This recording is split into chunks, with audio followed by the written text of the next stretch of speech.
Welcome to The Explainer. Today, we're going to follow the path of energy as it powers literally all life on Earth. We'll start with a single sunbeam and trace it all the way up to the top of the food chain. So let's just dive right in. Have you ever really thought about that? How does nothing in nature ever truly go to waste?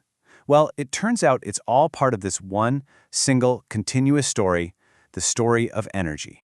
But before we get into the story, we've got to get to know the stage where this whole play happens. And that stage is the ecosystem. Now here's the key thing. An ecosystem isn't just a place on a map. It's a dynamic, living network. It's this constant dance between the living things, the biotic stuff, and the non-living things, the abiotic stuff, like sunlight and water. They're all interacting all the time. Think about a simple pond. It's basically a perfect little model of the entire planet. You've got your non-living props, the sunlight providing the power, the water, the soil, and then you have the cast of characters. The plants are your producers, making the food. The fish are the consumers, eating it.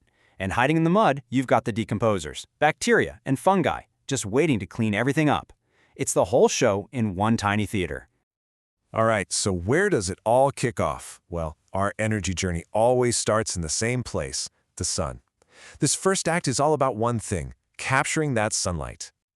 This is where the magic really happens. It's called primary production, and it's basically nature's greatest trick, turning pure light into actual, physical stuff you can eat, biomass. This single step is the foundation holding up, well, everything. But here's the catch. Not all the energy a plant makes is up for grabs. Let's put some numbers on this to make it super clear. Imagine a plant soaks up the sun and makes 100 units of energy. Think of that as its total income, its gross salary. We call that gross primary productivity, or GPP.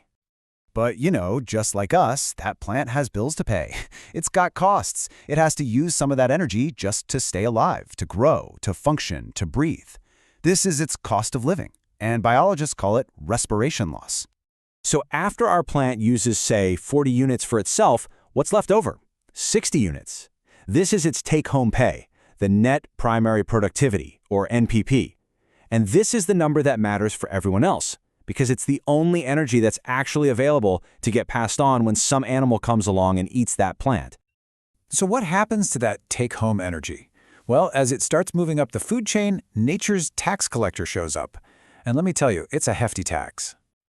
The most important thing to get here is that energy only moves one way, up, from the thing that's eaten to the thing that eats it. But it is a shockingly inefficient system. A huge chunk of energy just vanishes at every single step. And this just lays it out perfectly. It's called the 10% rule. At every level, about 90% of the energy is lost, mostly as heat from metabolism. So if our grass starts with 10,000 units of energy, the rabbit that eats it only gets about 1,000. The fox that eats the rabbit, just 100. And the eagle at the very top, it gets a measly 10 units out of that original 10,000. It is a steep, steep tax. Okay, so our little packet of energy made it all the way to the top predator. Game over, right? The end of the road for those 10 units? No way. The journey's not done yet. This is where nature's cleanup crew punches in for their shift. Decomposition is the planet's ultimate recycling program, run by the true unsung heroes, bacteria and fungi. They take all the dead organic stuff, scientists call it detritus, and they just break it all back down to its basic parts. And it happens in a few key steps. First, you get fragmentation. Think of earthworms as little shredders, breaking big pieces into small ones. Then, leaching happens, which is basically water rinsing out all the soluble nutrients into the soil. Next is catabolism. That's when the bacteria and fungi get to work with their enzymes, chemically taking everything apart. And finally, you get mineralization, which releases those raw nutrients back into the soil, ready for a new plant to suck them up. And just like that, the circle is complete. So, we've seen this whole journey. Capture, transfer, recycle. Now let's zoom out. Way, way out. Because this isn't just happening in one little pond. It's happening everywhere, all at once, creating one massive, interconnected global system. Globally, the numbers are just mind-blowing. The total net primary productivity for the entire planet is around 170 times billion tons of biomass a year. That's the entire energy budget for every animal and microbe on Earth. But where all that energy gets made might actually surprise you. Now this is where it gets really interesting and kind of counterintuitive.